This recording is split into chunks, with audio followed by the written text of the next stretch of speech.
What are you saying, ladies and gents? It is your boy, Cat Sam, and we have got a guest on today. One of the most requested guests because you lot love my West Brom content. My team, I don't do enough of it, and I apologise and put my hands up. But I'm Postman Pat, as I always say. I always deliver. And we've got the man, the myth, the legend, the Baggies Podcast. All of his links, by the way, will be down below straight away. But how are you doing, mate? How are you doing, Louis? Yeah, I'm very well, mate. Thank you very much for having me. I was very surprised before we came on to learn that I'm probably most requested guest on your channel. But Easily. I tend to do everything West Brom rather than a bit of West Brom here and there. So yeah, very, very West Brom infested life I'm living at the moment. But yeah, it's fantastic to be on the channel for the first time, and yeah, I'm glad we can give the viewers of the channel what they want by the looks of the comment section. Exactly, it's what they want all the time. People say you don't do enough West Brom content, and I think because if I did, I'd be so just. I'm not like you. You can always find a positive spin on things, whereas I'm a proper doom and gloom kind of West Brom fan.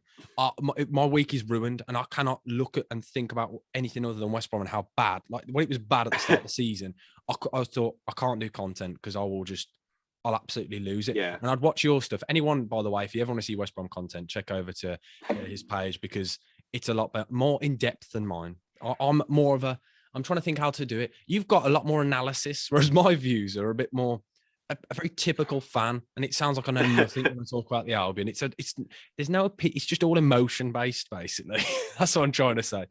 I'd love to get your thoughts on the Albion Sunderland game because it's just nice to talk about us winning, isn't it? It is, and I think, and the last time we spoke about Albion, as we discovered before we started recording, was when we actually did win a game last season. Very, very rare last season, but the 1-0 win against Fulham. So we were waxing lyrical about this team that had come out for the night to play Fulham, and had turned into what can only be described as prime Barcelona, to be fair, against the league's best side. I only said Barcelona because of your hat, Sam, but they were looking brilliant. So yeah, I mean, Albion, Sunderland. First half, I thought we were heading back into those sort of Bruce ways. I thought first half was pretty dismal, moving very slowly on the ball, and out of possession as well. I think Sunderland got in behind us too easily, got into the penalty area, got quite a lot of quality touches, I think, in the box as well, without making Alex Palmer work too much, although he did make quite a big save to keep the score at 1-0. But yeah, second half, brilliant, absolutely brilliant. Corberan changed the game, and I think that's the difference you get with having a real good manager on the sidelines who can spot things going wrong in the game, but also knows what to do about them. Because I think a lot of people can kind of, a lot of football fans, everybody in the sort of stand can see what's going wrong, but it's a good manager will find out how to fix that problem. And he certainly did that by bringing Rogic on in midfield, who we saw a little bit of that glimpse of what we saw at Celtic. And I mean, I've been wondering what Celtic fans have been, sort of banging on about for the past couple of months since we've seen him make his debut. But I think, I'm sure you'll agree with me, but we actually saw a bit of what Celtic fans are kind of, expecting him to do especially in the Championship. But he was brilliant. He was absolutely sensational.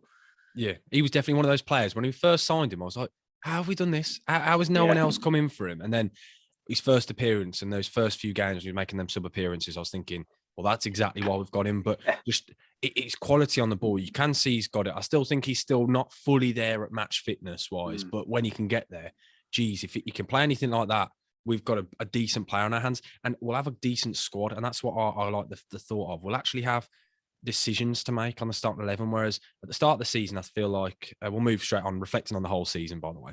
But the start of the season, I thought it was pretty easy to guess the starting 11. There wasn't really much competition within the squad, whereas now I'm starting to look at it, and a lot of players are starting to really step up under Corberan. Yeah, I think that can only kind of lead to better performances, to be fair, because you've got players who are waiting to come on. I think, especially looking ahead to sort of Rotherham on Saturday, he's got decisions to make in the starting 11 because he's had two players that have come off the bench and done really well for him in Rogic and of course, big Daryl Dike, who came off the bench and scored his first Albion goal, which, just brilliant to see, because I think we've all been kind of waiting, and I'm sure he, more than anybody, has been waiting to get back on the pitch and especially net his first goal. It's going to be massive for his confidence. But as you said, the starting 11 of the season, it kind of picked itself. When you weren't winning those games, or you were struggling in games, you were looking to the bench and kind of thinking, have I got any game changes on the bench? And the answer more often than not. I mean, I'm not a huge fan of him, but we've got Karlan Grant there on the bench as well, who's scored 18 goals last season, and he couldn't even get on the pitch last night, and against Sunderland, sorry.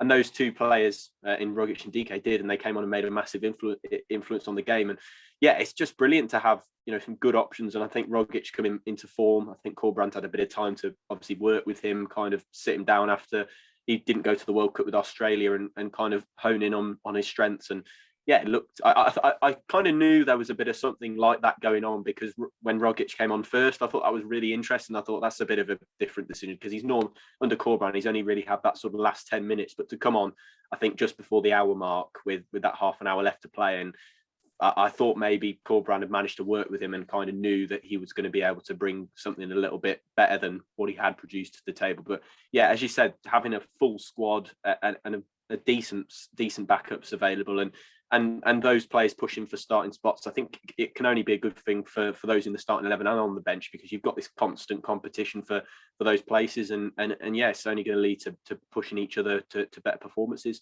Yeah, I'll have to admit, when I was sat watching the game and I saw Rogic coming on, I was thinking, what on earth? I was thinking of all the players on the bench, I was thinking that is the last player I thought we needed. But that just shows why I'm not in the dugout, because no one expected it to come off, and he was electric, wasn't it?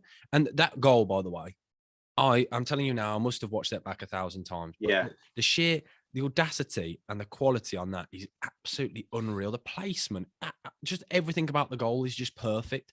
And Dike as well, you briefly just spoke about him then, and about how there's a lot of pressure on him, because there is really, because the thing is, people keep talking about his price tag and the amount of minutes he played and how he was always injured and things. And you're seeing him on the social media getting back into training and things like that. And everyone gets a bit excited. And I feel like before I get ahead of myself, but I feel like we got a glimpse of what we all expected in that kind of that time that he came on. He looked absolutely electric and did everything that we've needed. I can't remember the last time we had a striker who bullied defenders like he did. And that's something I feel like we've been missing for quite a while. And you see him barging into players, leaving in on players. Yeah. Just the little bit of afters and flick-ons, hold up play. I just really liked him. He put a lot of pressure on them, and I'm really excited to see how he gets on. What did you make of his performance then? I thought he was brilliant. He looked at it, I think, is how I'd describe it. He looked fit. He looked... I did get a little bit worried, because I saw him touch his hamstring just after the first challenge he had, and I saw him like touch the back of his leg, and I was like, no, don't do this. Not now, Darryl, please.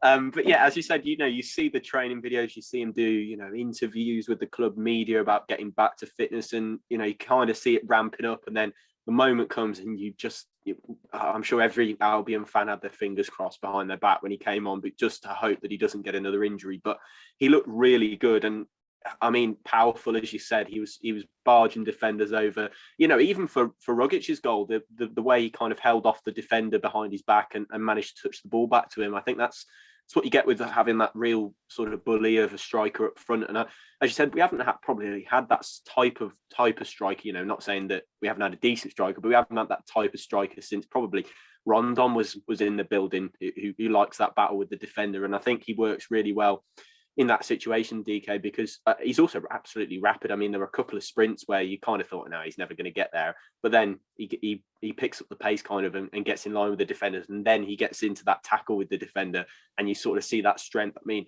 physically he's brilliant, but also you can see him getting into those areas that somebody like Jed Wallace would like to cross into. You saw that combination. That is going to be so fruitful for Albion throughout the season if Dike can stay fit. I mean, I think Dike said in his post-match little interview with the club, he said Wallace puts in about 1 million crosses a game, and nobody's getting on the end of them. And he was like, couldn't wait to get on the pitch, because I knew I could get on. I knew I could score from one of them. And I think that's going to be such a powerful combination, because Dike's so good in the air. He found a lot of space for himself as well. Got in between the two centre backs really nicely for Wallace's goal. I think he's obviously spent so much time watching Wallace's deliveries go into the box, and now to be on the pitch, and he knows exactly probably where most of them are going to go, and it's in that little corridor of uncertainty between the goalkeeper and the defender, where neither the goalkeeper or the defender wants to come for it. In case of making a mistake, and Dike was in there perfectly. So yeah, like you, Sam, I'm just really glad to see him back on the pitch. Of course, it's baby steps. We don't want to see him probably not quite ready to play you don't want to risk him for that full 90 just yet. But baby steps, and obviously the goal's going to do massive good, and a little glimpse of kind of what we can expect from him. Yeah, and the weight off his shoulders must be huge for him. The one thing with it, and it's literally right at the front of my mind at the moment. I'm watching the Class of '92 at the moment, the documentary, and there's a lot of it is based around Thomas Asante, because it's based on last season, where they're talking about how at the episode I'm on currently, Sheffield Wednesday and Barnsley, apparently the two clubs interested. I'm thinking, I know the end of this. I know what's happening with this. How do you think it's going to work then with Dike now coming back into the side? How do you think his minutes are going to be? And Grant, because obviously was he ill or injured recently, and now he's back into the forefront of the side. What do you make of Thomas Asante then? How do you think he's going to fare with his minutes? Yeah, well, I actually watched that Class of '92 thing as well, Sam, and that's the only way I'd heard of him, because everybody was like, "Who is this Thomas Asante guy?" And I remember, like, when Gary Neville was in that documentary, he was going on about how quick he was and how he was like going to be their star player, and he's quite young and quite raw and stuff. And I was like, when we signed him, I was like, that name rings a bell. And then I remembered back to when I watched that. But yeah, I think Thomas Asante was never really brought in this season to start every game. I think it's just kind of become what's happened because of Dike not being around, Grant being pretty out of form. I think it was kind of his expectation to be a bit of a squad player. And I think that's kind of where it's heading. And I think he'll definitely still get those minutes. And of course, he's shown us some really good glimpses of what he can do. And that sort of raw pace that so Salford fans were showing. And also, of course, the sort of audacious goal scoring ability that he had against Stoke was brilliant. So I think he is probably still a squad player. But I think at the moment, he still has that starting spot. I think Dike probably needs to come on and do that or put in that similar level of performance a couple of more times before he displaces him altogether. But I think I could probably expect that to happen at some point. But yeah, I think Thomas Asante is still young. I know we get a little bit ahead of ourselves because of how well he's done since coming in, and I've been really impressed with him. But he's not played in the Championship before. It's still a massive step up for him. It's like Dike coming back from injury. It really is baby steps, easing him into this new level of football for him. And I think he's taken to it really well, don't get me wrong, but there are still a few little sort of rough edges, I think, that need to kind of be knocked off him at the moment as a player. And I think Corberan's obviously shown to be a brilliant coach so far, so I'm sure he can do that. And, I think he's going to be a really important player for us throughout the season, coming off the bench, certainly and he can also play on the wing as well. We don't forget that he's not just a striker.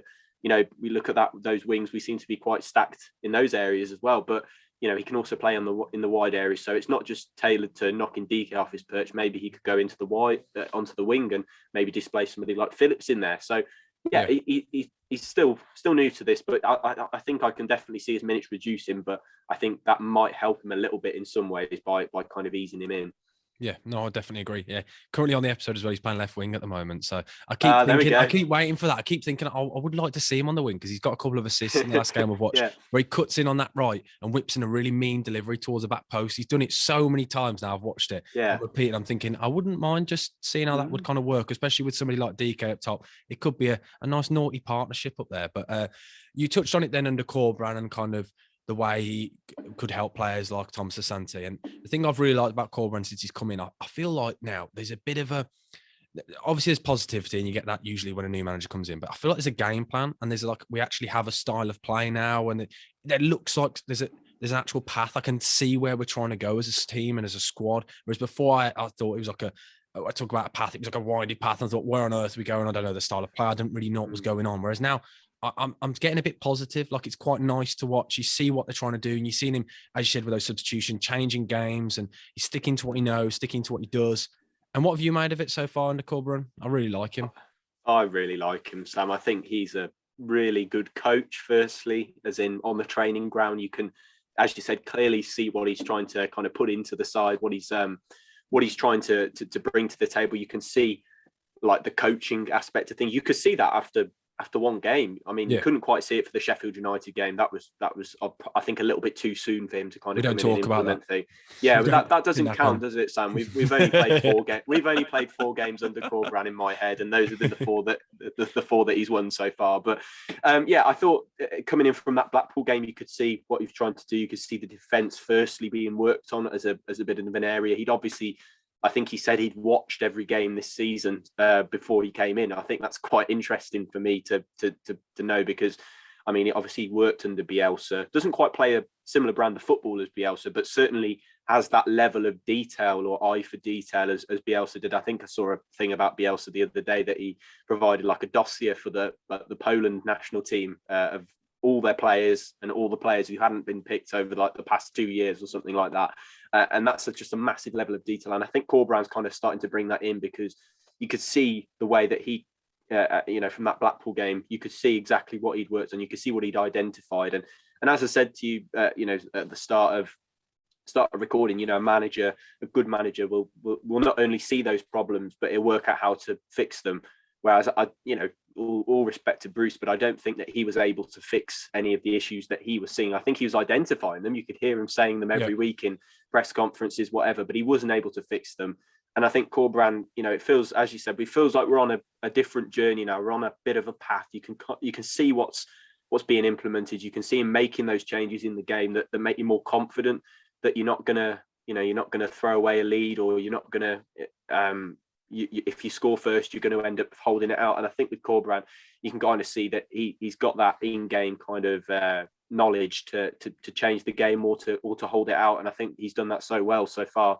And yeah, I can see us on a path now, and I can see a style of play. As you said, we're sitting pretty deep on the ball, but when we get forward, we're getting forward in numbers. And I think the attacking side of thing is something that has been worked on over the international break, as we saw in that second half. As we saw people getting down the wings and kind of making runs in behind. I think that was something with Bruce. There was a little lack of movement really in the attacking third, and I think Corberan's over the international break particularly has changed that, judging by what we saw at Sunderland. But yeah, really impressed with him so far. I mean, just buzzing to see us back and getting wins together. I mean, it feels so long since we've been on a run like that, to be fair.